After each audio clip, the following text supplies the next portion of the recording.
ओम शांति, नमस्ते। उम्मीद करती हूँ आप सब घर पे बैठकर ही मुझे सुन पा रहे होंगे, देख पा रहे होंगे। वैसे तो यह जो समय मिला है, हम सब अपने अपने घर में अपनों के साथ बड़े ही खुशी से, प्रेम से, सद्भावना से यह समय व्यतीत कर रहे हैं। इस समय हम सभी अपनी शुभ भावनाएं, शुभकामनाएं संसार के हर प्राणी मात्र के लिए प्रदान भी कर रहे हैं। वैसे तो देखा जाए ये संसार सागर का भंवर है। इस संसार सागर में हम सब अपना जीवन जी रहे हैं। जैसे आप सब कई बार सागर के किनारे गए होंगे, सागर की लहरों का आप सब ने लाभ उठाया होगा। कई बार ऐसा होता है कि लहरें जब हमारे पास आती हैं तो हम उन्हें छूते हैं, उनके साथ खेलते हैं और उस सागर की लहरों का पूरा पूरा आनंद उठाते हैं। कई बार हमारे जीवन में ऐसा होता है कि इन लहरों से हमें डर भी लगता है कि इन लहरों के बीच कहीं हमारी नैया फंस ना जाए या डूब ना जाए, और हम उस समय बहुत ही डर जाते हैं, परेशान हो जाते हैं। इसी तरह से इस संसार सागर में भी कई सारी बातें ऐसी हमारे जीवन में आ जाती हैं जिन बातों को लेकर हम परेशान हो जाते हैं। और कई बार ऐसी बातें आ जाती हैं, ऐसी सुख की लहरें आ जाती हैं कि हमारे मन को, हमारे दिल को आनंदित कर जाती हैं। वर्तमान जो समय चल रहा है, शायद ऐसी कुछ लहरें हमारे पास आई हैं जिससे हम थोड़ा चिंतित हैं, परेशान हैं, डर में हैं, भय में हैं। लेकिन मैं आपसे यही कहना चाहूँगी कि इस संसार सागर की जो नैया को पार लगाने वाला है वो तो परमात्मा है। आप बताइए, आप सब से मैं एक बात पूछना चाहूँगी, आप सब अपने दिल पर हाथ रखकर अनुभव कीजिए, सोचिए कि जब जब हमारी नैया कहीं भी ऐसी लहरों में फंसी है तो क्या परमात्मा ने हमारी नैया को पार नहीं लगाया है? जब भी हमारे जीवन में कोई भी तकलीफ, मुसीबत, समस्या छोटी या बड़ी कहीं से भी आई है, परमात्मा ने निश्चित रूप से हमारी नैया को पार लगाया है। तो भगवान ने अभी तक पार लगाया है तो आगे भी वो पार लगाएगा। बस हमको उस पर पूरा पूरा विश्वास करना है।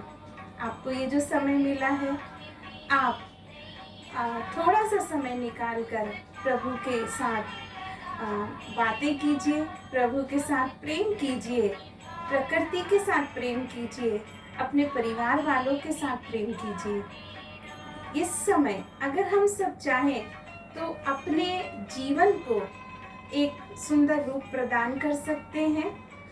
आप इस समय का भरपूर लाभ उठाइए, क्योंकि ये जो समय है, मैं सोचती हूँ कि इस समय अगर हम सब ने अपने जीवन के मूल्य को बढ़ा लिया, अपने आप को चेंज कर लिया, तो ये समय आपके पास दोबारा कभी नहीं आएगा और एक सुखद अनुभूति देकर आपको ये समय जाएगा।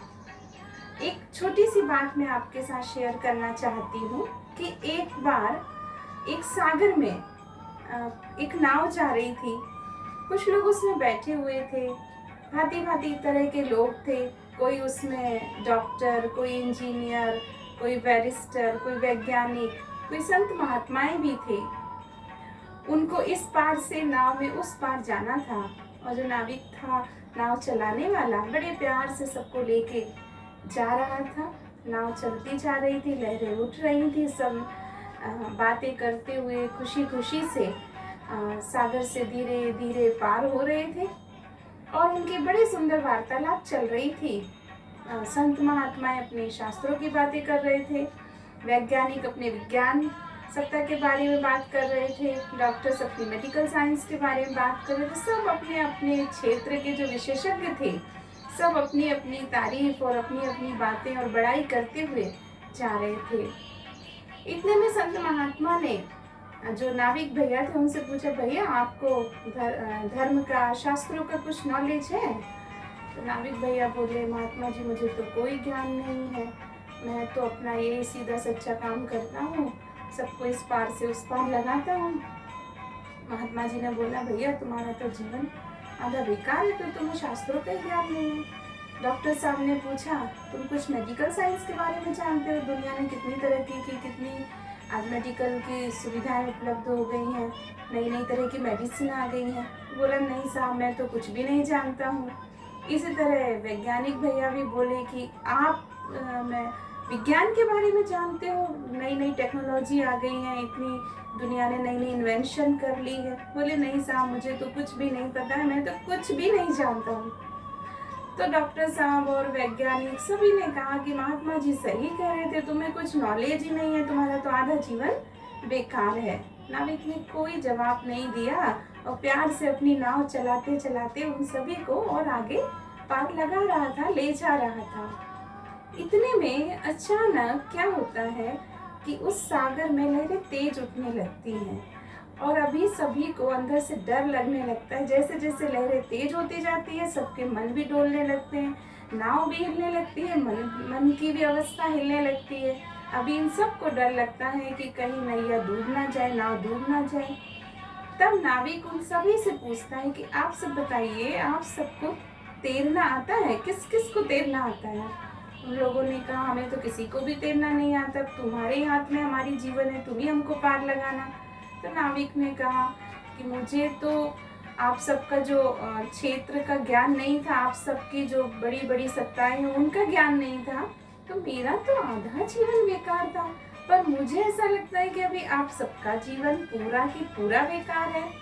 तब उन लोगों ने कहा, नहीं भैया आप हमें पार लगाओ, कैसे भी करके पार लगाओ। नाविक ने सच में अपने धर्म का पालन करते हुए सबको एक एक को उस भंवर से निकाला और कैसे भी करके उन सभी को पार लगाया।